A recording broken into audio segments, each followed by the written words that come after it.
informations selon qui.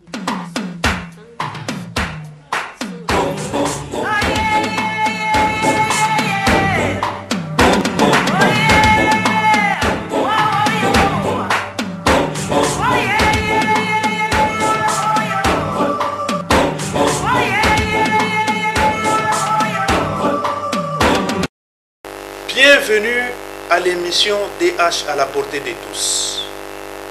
Tous les droits de l'homme à la portée de tous, telle est notre devise. DH à la portée de tous est une émission de AUDF, Alliance pour l'universalité des droits fondamentaux. Cette émission qui est diffusée par la radio-télé catholique Elikia, la chaîne qui fait la promotion de la dignité de la personne humaine. Vous avez l'opportunité de suivre cette émission le vendredi à partir de 19h30, en rediffusion le mardi à partir de 16h30. Pour ce jour, DH à la portée de tous vous propose l'actualité sur la situation des droits de l'homme, l'Assemblée nationale, la situation sécuritaire, la manifestation des médecins et la question de la justice. Et pour le dire, nous avons un invité qui n'est pas là pour la première fois. C'est un invité qui est habituel. Il s'agit de Maître Jean-Pierre Bolonga Lokouli. Maître Jean-Pierre Bolonga Lokouli est un avocat et il est aussi un défenseur des droits de l'homme. Maître Jean-Pierre Bolonga, bonsoir. Bonsoir. Bienvenue à l'émission.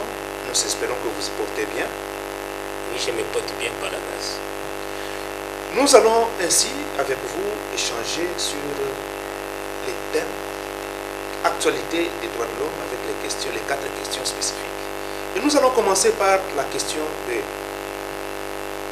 attentes de la population par rapport à l'Assemblée nationale qui se tient en ce moment. Il y en a qui disent que c'est la session budgétaire du mois de septembre. Et pour vous, défenseurs des droits de l'homme, qu'est-ce que vous attendez? Merci de la parole. Nous sommes en train d'assister à la rentrée parlementaire. Et cette session est qualifiée d'une session budgétaire. Et il y a aussi des lois qui ont été sélectionnées pour qu'elles soient adoptées pendant cette session ici. En rapport avec le budget, n'est pas encore voté, mais néanmoins, il y a des informations à notre niveau. On avait revu le budget à la hausse, qui va aller cette fois-ci jusqu'à 14 milliards de dollars. Vous venez de me poser la question en rapport avec les attentes de la population. La population a un problème sérieux et social de la population. C'est ce que nous demandons aux décideurs, lorsqu'ils votent le budget, qu'ils songent aussi à la population, parce que toutes les fois qu'on vote le budget, les traits de vie des institutions phagocytent tout ce qu'on prévoit en rapport avec le budget. Alors, cette fois-ci, nous aimerions qu'on tienne compte, qu'on puisse tenir compte du social de la population, parce que ça fait partie aussi des droits économiques, sociaux et culturels. Et quand on a parlé du trait de vie des institutions, dernièrement ici on a parlé des salaires des députés, des histoires comme ça, mais il y a eu des rumeurs partout. La population s'était sentie vraiment frustrée à cause de cette méconnaissance des dirigeants qui veulent au moins garantir leur survie au détriment de la population. C'est ce qui fait que nous puissions au moins attirer l'attention du gouvernement de pouvoir travailler dans le sens de garantir le social de la population. Merci beaucoup. De notre côté, comme défenseur des droits de l'homme, il y a parmi les lois qui ont été sélectionnées, il y a la loi portant promotion et protection des droits des défenseurs des droits de l'homme. C'est cette loi-là qui touche vraiment notre conscience, parce que ça fait longtemps. On a remarqué que beaucoup de lois qui protègent les personnes vulnérables et puis des personnes aussi, telles que les défenseurs des droits de l'homme, s'attardent. On venait de promulguer la loi portant promotion et protection des personnes vivant avec handicap. Il reste seulement notre proposition de loi. Nous aimerions que cette loi-là soit adoptée, promulguée, puis publiée dans les journaux officiels pour que les défenseurs de l'homme aient un instrument qui... Ça, c'est très intéressant ce que vous venez de relever, parce qu'aujourd'hui, avec la loi concernant la promotion et la protection des droits des personnes handicapées, les droits des personnes avec handicap, on a publié au journal officiel. Nous espérons qu'il y aura beaucoup d'efforts pour que cette loi et les droits des personnes avec handicap soient promus et soient vraiment défendus. C'est une bonne chose et nous comptons aussi avec l'excellence ministre Isambo qui est là, avec le ministère des Affaires sociales. Nous espérons que les choses seront faites dans le bon sens. Mais vous avez parlé aussi des lois, d'autres lois, protection des défenseurs des droits de l'homme. Qu'est-ce que les défenseurs des droits de l'homme attendent par rapport à cette loi? Si on peut avoir une idée précise. Oui, les défenseurs des droits de l'homme sont des personnes qui œuvrent pour la promotion et pour la protection des droits de l'homme. Mais il se pose un problème, les défenseurs des droits de l'homme ne sont pas protégés d'une manière spécifique. Nous aimerions que le défenseur des droits de l'homme soit protégé par une loi spécifique qui le concerne. Et ça fait longtemps que cette proposition de loi, depuis 2013, avait été examinée au niveau du Parlement, qu'on avait nommé autrefois, je ne sais pas si c'était la loi Sanga ou non, la loi Sanga, c'était la manifestation. Alors jusqu'alors, ça tarde. Raison pour laquelle nous disons, mais pourquoi? Parce que la fois passée, le Sénat avait adopté la loi. On avait renvoyé la loi au niveau, la proposition s'il vous plaît, au niveau de l'Assemblée nationale pour sa seconde lecture, mais ça posait un problème sérieux que nous avons connu ici, parce que le format qui avait été adopté par le Sénat n'était pas le même de la même manière au niveau de l'Assemblée nationale, ce qui a fait qu'on puisse renvoyer à la commission PAJ et jusqu'au jour d'aujourd'hui, nous ne savons même pas là où il y a cette loi. Aujourd'hui, nous avons cet avantage qu'il y a une proposition de loi qui a été prise par le professeur Segiobe, qui est aussi député, et nous sommes très contents, très satisfaits que cette proposition de loi soit inscrite parmi les matières à traiter, et donc nous avons notre regard tourné vers le Parlement. Mais nous avons autre question aussi, le plus importante, comme l'abolition de la peine de mort. Là, on a vu le professeur Mbada, même debout, en train de défendre l'abolition de la peine de mort. Qu'est-ce que vous dites à propos de cette question de l'abolition de la peine de mort? Il y en a qui ne comprennent pas très bien. Oui, parmi les droits de l'homme, le premier droit de l'homme, c'est le droit à la vie. Et lorsque nous lisons l'article 3 de la Déclaration universelle des droits de l'homme, ainsi que d'autres dispositions qui sont reprises dans le pacte international relatif aux droits civils et politiques, et pourquoi pas citer notre constitution à partir de son article 16, là, vous allez vous rendre compte que la personne humaine, elle est sacrée. L'État a l'obligation de la respecter et de la protéger. Et au niveau du deuxième alinéa de cette disposition, la Constitution dispose que la personne humaine a droit à la vie. Alors, même lorsque nous exploitons l'article 61, parmi le noyau d'IR, même lorsque l'état d'urgence aura été décrété, où on est dans une situation de guerre ou dans une situation d'état de siège, on ne peut pas toucher à la vie humaine. Mais qu'est-ce que nous remarquons? Lorsque nous exploitons le code pénal congolais à partir de son article 5, parmi les peines qui ont été prévues par les législateurs de 1940, il y a aussi la peine de mort. Et c'est la loi. Lorsqu'on s'est dit se retrouver dans un état de droit, nous devons aussi respecter le principe de l'égalité. Donc la loi ne peut pas contredire la Constitution. L'application de la peine de mort aujourd'hui, ça pose un problème sur le plan de l'état de droit, parce que l'état de droit doit respecter le principe de la légalité, qui est le respect de la hiérarchie des normes. Donc, une loi ne peut pas contredire la Constitution. C'est la Constitution. Pour qu'une loi ait un fondement juridique, il faut qu'elle soit conforme à la Constitution. Raison pour laquelle nous appuyons la démarche qui a été menée par le professeur Mbata, et nous osons croire que lui-même est dans les affaires là-bas au Parlement. Et puis depuis le moratoire de 2000, je crois, de 2002 jusqu'au jour d'aujourd'hui, on n'applique pas la peine de mort. Et la peine de mort, il n'y a même pas une peine qu'on peut appeler la peine de mort.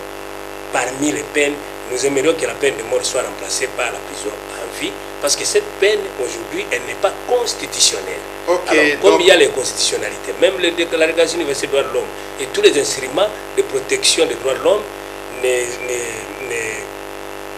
ne soutiennent pas les décrets de 1940.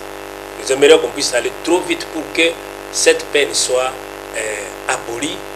C'est ça notre... Merci beaucoup. Nous pensons que ce n'est pas la peine de mort qui met fin à l'insécurité dans la société. Tout à fait. Et donc, l'abolition de la peine de mort n'est pas là pour encourager l'insécurité ou la criminalité, mais au moins c'est une mesure qui est humaine, qui est parmi les nations civilisées. Et donc, il y a plusieurs États en Afrique qui sont déjà passés à cette abolition de la peine de mort. Il ne faut pas considérer que non, il y a la guerre par-ci, par-là, insécurité. Non, il faut évoluer dans l'esprit, il faut évoluer dans les lois. C'est alors que toutes les choses, tout pourra changer. Mais revenons encore au Parlement. Il y a des invalidations. Il est 19h. Il y a des invalidations au niveau du Parlement. Il y a des recours de certaines personnes, notamment honorable Madame Marie-Ange Mouchobekwa, qui a présenté sa situation comme quoi elle avait fait des recours et donc des demandes, des autorisations pour sortir du pays, mais tout de suite on se retrouve invalidé. Donc qu'est-ce que vous pensez à propos de toutes ces invalidations, ou même il paraît qu'il y a aussi des menaces d'invalidation de certains députés? Et quelle est votre recommandation? La recommandation, oui, la recommandation que nous pouvons faire à l'Assemblée nationale, qui est le temple de la démocratie, cette institution n'est pas un lieu de règlement des comptes. Nous aimerions qu'on puisse respecter les lois du pays et les règlements du pays. Nous disons que nous sommes dans un état de droit. Un état de droit est un état qui se soumet au droit.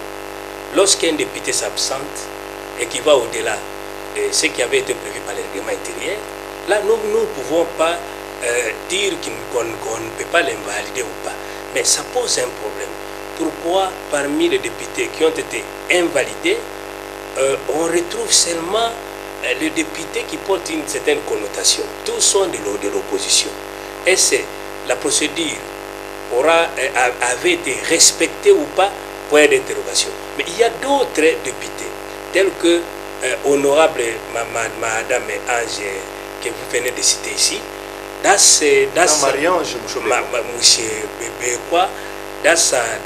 déclarations, elle confirme que chaque fois qu'il connaissait des déplacements, elle recevait une certaine autorisation de la part du président de l'Assemblée nationale. De quel droit quelqu'un qui a reçu l'autorisation et il est dans le droit de se déplacer en rapport avec couvert par cette autorisation, et au retour on les retrouve parmi les invalidés? Ça pose un problème. Et vous proposez? Nous proposons d'examiner cas par cas. Ok. Madame, merci. Comme elle a introduit son recours, qu'on puisse examiner son recours, si réellement ces sorties étaient accompagnées de certaines autorisations de la part du chef de l'institution, qu'elle soit rétablie dans ses droits. Il se pose encore un problème avec le député Sessanga et Jean-Baptiste. Ces députés-là n'ont fait que exercer leur liberté d'expression. Il y a eu des déclarations qui ont bougé ici que l'opposant M. Fayoulou avait fait état d'un député national qui toucherait 21 000 $ par mois. Ils ont été, les députés ont défilé sur le plateau de télévision. Sessanga et Jean-Baptiste ont parlé aussi à leur tour, mais sauf qu'ils ont parlé des invisibles. Lorsqu'on les additionne avec le salaire qui est reconnu, à ce moment-là, on peut arriver jusque-là. Ils n'avaient pas affirmé, c'était ils ont employé tout au conditionnel. Mais lorsque ça s'est fait voir comme s'il y a un acharnement contre ces députés-là pour qu'ils soient invalidés ou sanctionnés au niveau nous espérons de l'Assemblée nationale. Ça pose un problème. Nous disons, mais qu'est-ce qui se passe au niveau de l'Assemblée nationale qui est censée respecter les droits de l'homme, y compris les droits de la liberté de l'expression aussi. Nous espérons que l'Assemblée nationale ne va pas commettre quelques erreurs et elle devra être à la hauteur. C'est le temple de la démocratie, avec Papa Ngosso, avec le professeur Mbata et tous les députés qui sont là, qui vont défendre les droits des uns et des autres, parce que c'est la Constitution qui donne aussi un mandat et des droits à tout député pour défendre la société, pour défendre les droits dans la société, ainsi de suite. Voilà, nous passons alors à un deuxième point, c'est la question de la sécurité au pays.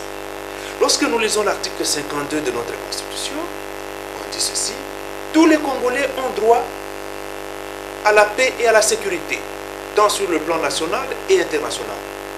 Aucun individu ou groupe d'individus ne peut utiliser une portion du territoire national comme base de départ d'activités subversives ou terroristes contre l'État congolais ou tout autre État du monde. Qu'est-ce que vous pensez aujourd'hui avec la situation de la République démocratique du Congo? Apparemment, il y a de l'insécurité à l'Est. Apparemment, on voit il y a des situations qui touchent quand même à la sécurité. C'est des Koulouna ici et là. Qu'est-ce que vous pouvez dire? Les droits à la paix et les droits à la sécurité, ce sont des droits collectifs, ou les droits de solidarité qui font partie des droits de la troisième génération, qui concernent tout le monde.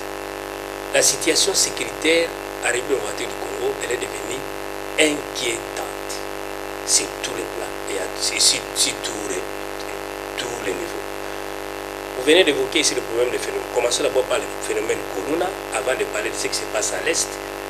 Et nous n'allons pas oublier aussi ce qui se passe à Kwamutu et puis à Kenge, entre le Teke et le Rum, pour ne parler que de ça parce que nous n'avons pas assez de temps.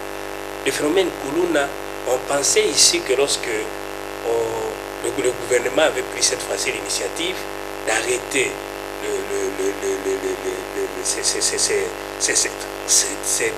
ces présumés délinquants qu'on appelle Kuluna et les a amenés à Kanyamakasi, ça va du mieux.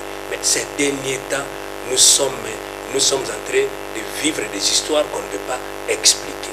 Comment les Kuluna peuvent défier même les services de l'ordre tels que la police et autres. Ça pose un problème. Maintenant, le problème, c'est quoi? Nous avons entendu un langage qui m'a trop choqué de la part des autorités. Certaines autorités disent que lorsque les Kuluna agressent les policiers, agressent la population, les défenseurs de l'homme ne parlent pas. Mais c'est seulement lorsque la police va s'en prendre ou commencer à poursuivre les Kulunaires, à ce moment-là, les défenseurs de l'homme se lèvent pour soutenir les Kulunaires. Nous disons non, ça c'est un mauvais entendement. Chacun doit jouer son rôle.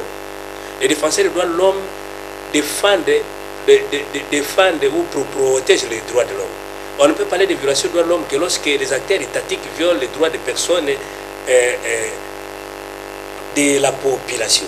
Mais lorsque un groupe de gens se donne le luxe d'aller tuer, blesser, commettre des infractions de droits communs, ça relève de la compétence du pouvoir judiciaire. Et ce pouvoir-là fonctionne avec des organes tels que le ministère public qui est secondé par la police judiciaire. Le ministère public qui est là. Nous avons des OPJ, des officiers du ministère public, des cours et des tribunaux pour contraindre ces gens-là à la justice et qu'ils soient condamnés. Mais ce qu'on déplore, c'est quoi? On les arrête aujourd'hui, on les amène devant les magistrats du parquet, ils sont transférés au niveau du tribunal. Après quelques semaines, ils reviennent défier encore les mêmes victimes dans les quartiers. Quel est le problème des défenseurs des droits de l'homme? C'est que les gens ne savent pas faire la différence qui existe entre une infraction de droits communs et une violation des droits de l'homme. Alors, maintenant, nous déplorons encore, lorsque nous exploitons l'article 7 de la Constitution, vous allez vous rendre compte que même les systèmes qu'on est en train de les arrêter aujourd'hui, les amener ailleurs là, ça viole la Constitution, ils sont des violations des droits de l'homme, parce qu'on ne peut pas forcer quelqu'un à faire un travail, ainsi de suite. Mais qu'est-ce que nous pouvons demander au gouvernement? Le pouvoir judiciaire, que nous allons parler dans quelques minutes ici, est le garant des droits et libertés fondamentaux des personnes. Le Koulouna, parce que nous sommes en train de parler de la situation sécuritaire, nous devons savoir qu'un État normal, l'État normal, qui se considère comme un État gendarme, les missions d'un État gendarme, c'est de pouvoir protéger la paix sociale. Et dans la paix sociale, il y a le maintien de l'ordre public, l'encadrement des populations et la sanction des citoyens qui se donnent le luxe d'aller violer les droits des autres personnes. Voilà tout ce que nous pouvons parler en rapport avec le colonel. C'est le gouvernement congolais qui doit se prendre en charge en respectant, je dis bien, les droits de l'homme lorsqu'on veut utiliser ses prérogatives de contraintes physiques. La situation à l'est du pays, on ne peut même pas en parler. Nous avons le cas de Bunangana qui est déjà entre les mains d'un groupe rebelle pendant plus de 100 jours, aucune solution. Il y a une accalmie à l'est du pays et ici à Kinshasa. Qu'est-ce qui se passe? On vous dira que ce sont des situations sécuritaires qu'on ne peut pas mettre à la place publique, mais la population elle est patiente. Comment une partie du pays peut être récupérée par un groupe rebelle et puis tout un État responsable ne peut pas réagir, alors qu'il y a beaucoup de violations des droits de l'homme que nous sommes en train d'enregistrer. De l'autre côté, il y a aussi des groupes tels que ADEF, il y a les groupes Zahir et tout ça qui sèment des terrains au niveau du Nord Kivu et puis à Ituri. Et les rapports qui avaient été publiés par la MONUSCO parlent de pas moins de 250 morts chaque mois. Et lorsque vous multipliez 250 morts par chaque mois, on peut arriver jusqu'à plus de 3000, plus de 2000 morts après 3 mois. Ça pose un problème. Ce sont des vies humaines, des pertes en vies humaines que nous sommes en train d'enregistrer. Ça relève d'abord, avant de parler de la MONUSCO et des forces qui viennent là nous secourir, le gouvernement congolais, à travers ses services de sécurité, l'armée et la police, doit prendre les choses en main. On doit doter la police et l'armée avec des moyens consistants. Nous avons des services de sécurité qui peuvent faire quelque chose pour que ces droits à la paix et à la sécurité puissent se réaliser à démocratie. Merci beaucoup. Pour terminer, s'il vous plaît, quelques secondes seulement, les Teke, nous venons de vivre encore un autre phénomène Teke. C'est un petit problème qui a commencé à partir des redevances entre les Teke qui se considèrent comme propriétaires et puis autochtones et les Yaka. On leur demandait 50 mesures de maïs et on est allé de 50 à 150, de 5 sacs de manioc, de 1 sac de manioc à 5 sacs, et aujourd'hui il y a eu incompréhension. Où est passée l'autorité publique pour mettre fin? Et aujourd'hui, le dernier bilan que nous avons, c'est quoi? On a enregistré plus de 50 militaires qui sont morts et plus de 150 civils qui sont morts à l'Est. Voilà tout ce qu'on peut parler au moins de la situation. Merci beaucoup. C'est alarmant. Vraiment, nous avons suivi tous ensemble le discours du chef de l'État, président Félix, au niveau de l'Assemblée générale des Nations Unies, et il a évoqué la situation de la crise du pays et demandé donc de très bonnes relations pour que l'on mette fin à cette guerre. Et donc la coopération bilatérale et multilatérale est très importante, de même que l'embargo dans lequel gît aujourd'hui la RDC n'est pas à encourager. Et donc, la question de la sécurité, c'est aussi une affaire de tout le monde. Que ce soit la sécurité à l'interne avec les Koulouna et consorts, il faudrait que le gouvernement comprenne qu'il doit collaborer avec toutes les populations, avec les chefs de quartier, avec les ONG. On a parlé des cellules de CLSP, des cellules de protection, de proximité, tout ça. Donc, ce sont des éléments qui sont très importants, qui peuvent nous permettre d'avoir la sécurité dans notre société, dans notre vie. Mais nous allons ici parler de la justice, nous allons nous limiter là. Néanmoins, on a connu la manifestation des médecins, vous n'allez plus revenir sur ça, mais plutôt on va parler de la justice. En ce qui concerne cette manifestation, ils ont leur cahier de charges. Nous demandons simplement qu'on puisse comprendre leurs revendications et nous regrettons ce qui a été fait comme la répression de la manifestation. Nous avions eu une proposition de loi qui a été adoptée pendant la législature passée, adoptée par toutes les deux chambres et envoyée auprès du président de la République, la législature passée, pour la publier au journal officiel. Ça n'a pas été fait. Nous allons nous mettre encore sur ce plaidoyer pour que la loi qui a été adoptée par les deux chambres soit publiée au journal officiel. Ça va nous permettre de comprendre les droits des uns et des autres dans le cadre des manifestations. Mais à propos du pouvoir judiciaire, la Constitution dit que le pouvoir judiciaire est le garant des libertés individuelles et des droits fondamentaux des citoyens. Les juges ne sont soumis dans l'exercice de leurs fonctions qu'à l'autorité de la loi. Laissez-moi dire ici avec satisfaction que AUDEF, Alliance pour l'universalité des droits fondamentaux, a été très satisfaite avec l'Organisation mondiale contre la torture, OMCT, sur la situation des défenseurs des droits de l'homme de Tchétcho Larahia, poursuivis à Goma. Ils ont été condamnés par les juridictions militaires, mais au finish, ils ont été acquittés au niveau du parquet général de Goma. Ça, c'est vraiment très encourageant, on peut le dire ainsi. Il y a accompagnement de quelques cas des personnes sur la situation des spoliations, tentatives de spoliation des parcelles dans le site de Mitendi 2, dans la commune de Mongafula. Nous allons y revenir prochainement. Mais pouvez-vous nous dire ici si le juge congolais aujourd'hui, où le pouvoir judiciaire est indépendant et garantit les libertés fondamentales? En peu de mots, parce qu'on va encore insister prochainement. Merci encore une fois de la parole, mais j'aurais aimé dire ne fût-ce qu'un mot sur la liberté de manifestation, parce que, d'accord, cette liberté de manifestation est protégée par la Constitution.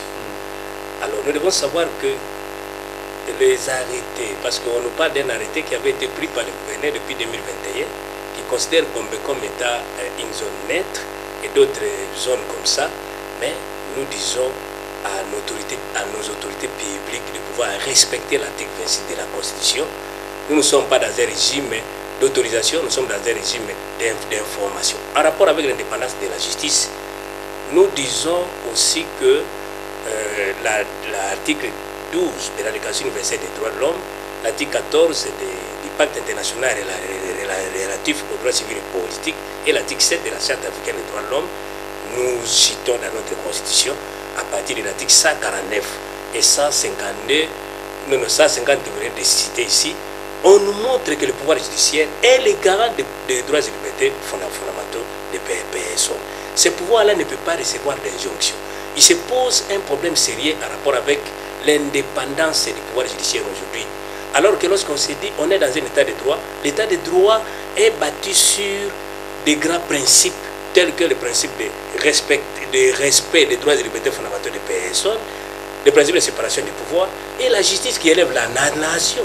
Les juges aujourd'hui, ils ont un problème sérieux. Les juges ne sont pas indépendants. À la République démocratique du Congo, il y a la corruption partout. Lorsqu'on prend une affaire en délibéré, pour que les jugements soient prononcés dans les délais de la loi, ça pose toujours un problème. Ça prend une année, 2 ans, 3 mois. Alors, même quand on amène des dossiers au niveau du tribunal de la chambre de conseil pour régulariser la détention de quelqu'un, le juge a le plein droit de libérer quelqu'un lorsqu'il trouve que la détention est irrégulière. Mais qu'est-ce qu'on est en train d'assister aujourd'hui? Nos juges ne sont pas indépendants. Beaucoup d'entrées, parce qu'il ne manque pas d'exception, courent toujours derrière l'argent. Et nous disons que l'appareil judiciaire congolais est corrompu et nous sommes en train de nager dans une insécurité judiciaire. Et lorsque nous nous retrouvons dans une insécurité judiciaire, une insécurité juridique, politique et économique, même les bailleurs de fonds ne viendront pas parce que le climat des affaires. Merci beaucoup. Nous espérons que les choses sont en train de changer, d'évoluer. Nous avons salué la présence du procureur général près la Cour de cassation devant le parquet général de Gombe pour aller faire l'inspection. Il a libéré certaines personnes. Pour AUDF et plusieurs ONG, nous voudrons qu'ils descendent aussi à la prison. Que l'auditeur général descende à la prison d'Indolo, que le procureur général près la Cour de cassation descende devant la prison de Makala. Il y a des situations et des situations. Et donc, nous sommes à la fin de notre émission. C'était DH à la portée de tous. Une émission de AUDF, Alliance pour l'Université des droits fondamentaux. Cette émission est diffusée à la RTCE, Radio-Télé Catholique Enikia, la chaîne pour la promotion de la dignité humaine. Vous suivrez cette émission en rediffusion le mardi à partir de 16h30. Et pour animer cette émission, nous avons été avec notre invité, Maître Jean-Pierre Bolonga. Merci beaucoup. Merci. Et nous avons aussi connu la participation à la cabine de messieurs Ewing Mukuna et messieurs Jires Zouzi qui nous ont accompagnés, à qui nous disons aussi merci. C'était DH à la portée de tous. À la prochaine.